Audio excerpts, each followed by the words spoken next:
Assalamualaikum warahmatullahi wabarakatuh. Saya Nur Fadila akan membawakan materi tentang good governance atau kepemerintahan yang baik. Apa good governance itu? Saya mengambil 3 pengertian. Yang pertama, menurut Lembaga Administrasi Negara atau LAN. LAN mengartikan good governance sebagai sebuah proses pelaksanaan kekuasaan negara dalam penyediaan barang dan jasa publik. Di mana menurut Sudarmayanti dalam Arisa Putra di tahun 2013, beliau mengartikan good dalam kata good governance itu secara konseptual.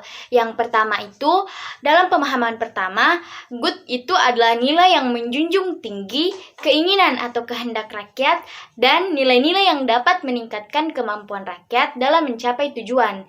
Tujuannya itu ada kemandirian, pembangunan berkelanjutan, dan keadilan sosial. Kemudian pemahaman kedua, good itu merupakan sebuah aspek fungsional dari pemerintah yang efektif dan efisien dalam pelaksanaan tugasnya dalam mencapai tujuan. Dan yang ketiga, menurut The United Development Program atau UNDP, di mana sistem kepemerintahan yang baik atau good governance adalah partisipasi yang menunjukkan bahwa semua anggota badan pemerintahan itu dapat mempengaruhi pengambilan keputusan karena mereka itu memiliki hak yang mereka miliki adalah hak suara. Terdapat 3 komponen good governance. Yang pertama itu adalah state atau negara. Negara memegang peranan penting, terutama dalam meletakkan landasan bagi eksistensi keadilan, pemerataan, dan perdamaian, serta menciptakan lingkungan politik dan hukum yang kondusif bagi suatu pembangunan. Yang kedua adalah civil society atau masyarakat. Komponen ini sangat berperan penting dalam membangun landasan kebebasan dan persamaan, termasuk kebebasan berekspresi, di mana dalam konteks kenegaraan, kelompok masyarakat pada dasarnya berada di antara pemerintah dan individu, yang meliputi baik individu maupun interaksi sosial, politik, dan ekonomi. Yang ketiga yaitu private sector atau sektor swasta. Komponen ketiga ini penting untuk meletakkan bagaimana dasar bagi pertumbuhan dan pembangunan ekonomi. Sektor swasta dapat berperan dalam menciptakan lapangan kerja, meningkatkan pendapatan, meningkatkan produksi dan perdagangan, membangun sumber daya manusia, dan langkah penting lainnya. Partisipan sektor swasta termasuk perusahaan swasta yang aktif dalam interaksi sistem pasar, seperti manufaktur, perdagangan bank, dan koperasi, termasuk kegiatan sektor informal. Terdapat 9 prinsip-prinsip good governance. Yang pertama adalah participation. Partisipasi masyarakat berarti bahwa di dalam suatu proses, setiap anggota masyarakat, baik itu laki-laki maupun perempuan, harus memiliki kebebasan berpendapat yang konstruktif dan hak suara yang setara. Hal ini juga dapat menyiratkan antusiasme masyarakat terhadap kegiatan pemerintahan terkait dengan kelanjutan sinergi antara pemerintah dan masyarakat. Prinsip yang kedua adalah rule of law atau penegakan hukum. Penegakan itu berarti harus adil dan mematuhi kerangka kerja yang ada. Artinya setiap orang wajib mematuhi peraturan perundang-undangan yang berlaku saat memberikan pelayanan publik kepada masyarakat. Kerangka hukum harus adil dan ditegakkan tanpa pembedaan, terutama hukum terhadap hak-hak manusia. Prinsip yang ketiga adalah transparansi. Transparansi berarti bahwa pemerintah harus dibangun dalam arus informasi bebas yang diinginkan oleh mereka yang membutuhkan. Transparansi didasarkan pada arus informasi yang bebas. Proses, lembaga, dan informasi tersedia untuk digunakan segera oleh mereka yang membutuhkannya. Informasi harus mudah dipahami dan dapat dipantau. Prinsip selanjutnya adalah responsif. Responsif artinya setiap organisasi dalam prosesnya itu harus berkomitmen dan memberikan pelayanan kepada berbagai stakeholder, lembaga dan prosedur harus berusaha sebaik mungkin untuk melayani setiap pemangku kepentingan atau stakeholder. Prinsip selanjutnya yaitu consensus orientation, yang artinya pemerintahan yang baik adalah pemerintahan yang dapat menjadi mediator bagi suatu perbedaan dan memberikannya solusi. Good governance menjadi perantara bagi berbagai kelompok kepentingan dan dapat mencari pilihan terbaik untuk kelompok kepentingan yang lebih luas dalam hal kebijakan maupun prosedur. Prinsip selanjutnya yaitu equity atau berkeadilan. Berkeadilan memiliki arti memberikan kesempatan untuk meningkatkan kualitas hidup seseorang dengan adil, tanpa membedakan ia laki-laki atau perempuan. Intinya adalah pemberian layanan publik yang sama rata tanpa membedakan adanya suku, ras, agama, strata sosial, maupun gender atau jenis kelamin. Prinsip selanjutnya yaitu effectiveness and efficiency, yang merupakan salah satu dari prinsip good governance yang harus diterapkan agar pelayanan menjadi lebih baik.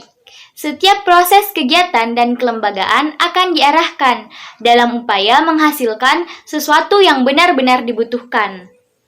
Prinsip 8 adalah accountability atau akuntabilitas, yang memiliki pengertian bahwa para pengambil keputusan dalam pemerintah itu memiliki pertanggungjawaban kepada publik, para stakeholders dalam pemerintahan, sektor swasta dan masyarakat akan bertanggung jawab kepada publik dan lembaga-lembaga stakeholder. Prinsip yang terakhir yaitu strategic vision atau bervisi strategis. Pemimpin dan masyarakat harus memiliki pandangan yang luas dan berjangka panjang tentang pemerintahan yang baik dan pembangunan manusia agar sesuai dengan kebutuhan pembangunan. Selanjutnya, saya akan membahas prinsip akuntabilitas lebih lanjut.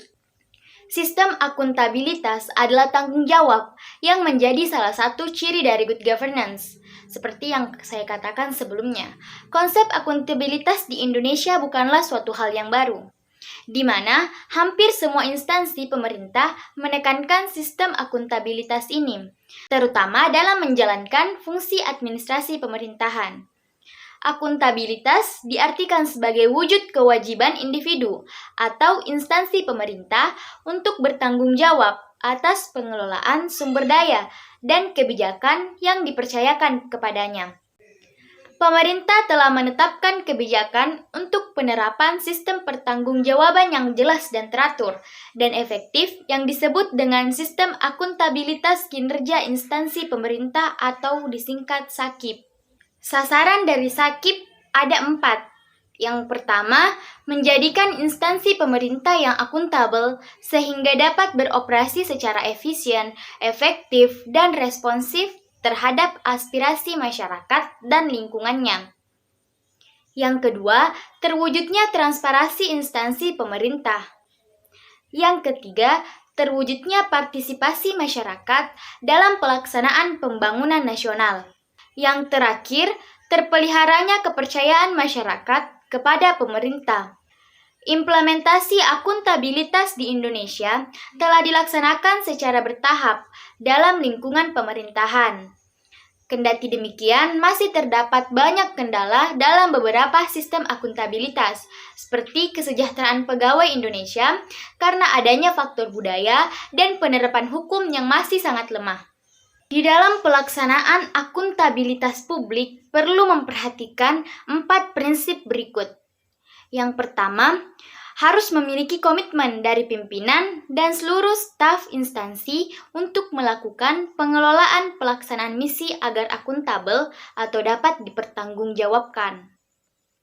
Yang kedua, merupakan suatu sistem yang dapat menjamin penggunaan sumber daya secara konsisten agar sesuai dengan peraturan yang berlaku. Yang ketiga, menunjukkan tingkat pencapaian tujuan dan sasaran yang ditetapkan. Dan yang keempat, berorientasi pada pencapaian visi dan misi serta hasil dan manfaat yang diperoleh. Permasalahan-permasalahan yang sering timbul dalam pencapaian good governance. Effendi mengungkapkan setidaknya ada 5 hal mendasar yang menjadi permasalahan yang harus diperbaiki dalam penerapan good governance. Yang pertama, integritas pelaku pemerintahan. Integritas yang tinggi dari para pelaku pemerintahan akan mampu mencegah terjadinya pelanggaran seperti korupsi, penyuapan, dan pelanggaran lainnya. Rendahnya kualitas aktor pemerintah seringkali menjadi penyebab terjadinya korupsi. Yang kedua adalah kondisi politik dalam negeri. Jangan pernah meremehkan peran politik dalam manajemen pemerintahan. Politik dapat menimbulkan masalah dan menghalangi suatu negara untuk menerapkan pemerintahan yang baik. Di negara dengan konsep politik yang tidak demokratis, pemerintahan yang baik akan sulit dicapai. Di Indonesia, negara demokrasi pun masih banyak kasus karena suara kelompok minoritas belum menarik perhatian dan tidak menunjukkan ciri masyarakat yang demokratis. Permasalahan selanjutnya yaitu kondisi ekonomi masyarakat. Krisis ekonomi suatu negara menjadi masalah tata kelola pemerintahan yang baik di Indonesia.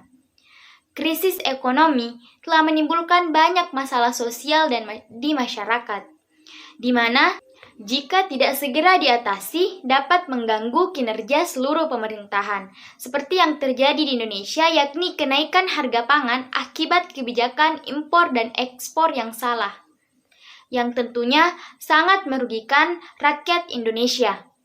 Permasalahan selanjutnya yaitu kondisi sosial masyarakat. Masyarakat yang solid dan berpartisipasi aktif dalam penetapan dan implementasi kebijakan suatu negara menjadi salah satu wujud nyata sukses tidaknya implementasi kebijakan pemerintah. Masyarakat diharapkan ikut mengawasi pengelolaan pemerintahan. Namun pada kenyataannya, masyarakat masih belum berdaya di depan negara. Dan masih banyak contoh konflik sosial yang sering terjadi di masyarakat Indonesia. Seperti konflik antar suku, anarkisme kelompok, yang kemudian menjadi isu good governance di Indonesia. Permasalahan selanjutnya yaitu sistem hukum. Sistem hukum yang lemah akan berdampak serius pada kinerja pemerintah. Di negara dengan sistem hukum yang lemah, tata kelola yang baik akan sulit untuk diterapkan. Seharusnya, undang-undang tidak memandang status atau kedudukan seseorang dalam masyarakat, tetapi harus diterapkan secara adil, tanpa adanya diskriminasi. Di Indonesia hal ini biasanya tidak berlaku atau sulit untuk berlaku. Masih ada perlakuan khusus terhadap pejabat-pejabat yang korupsi dan lain-lain. Intinya mereka akan segan terhadap pejabat atau orang-orang dengan kedudukan yang tinggi. Untuk mewujudkan good governance di Indonesia, tindakan preventif dan penanggulangan dapat menjadi upaya kita bersama. Hal tersebut dapat dicegah dengan memastikan adanya kepastian hukum dalam membentuk pemerintahan yang terbuka. Jaminan ini merupakan hak publik, seperti hak untuk mengamati tindakan aparat, hak untuk memperoleh informasi, hak untuk berpartisipasi dalam pengambilan kebijakan, dan hak untuk mengajukan keberatan. Ketika 3 hak pertama ini tidak terpenuhi, selain pencegahan dapat dilakukan dengan memastikan bahwa orang yang melanggar aturan akan dihukum dengan tepat, terlepas dari apakah orang tersebut adalah pejabat atau anggota-anggota kelompok kepentingan. Sekian materi dari saya. Wassalamualaikum warahmatullahi wabarakatuh.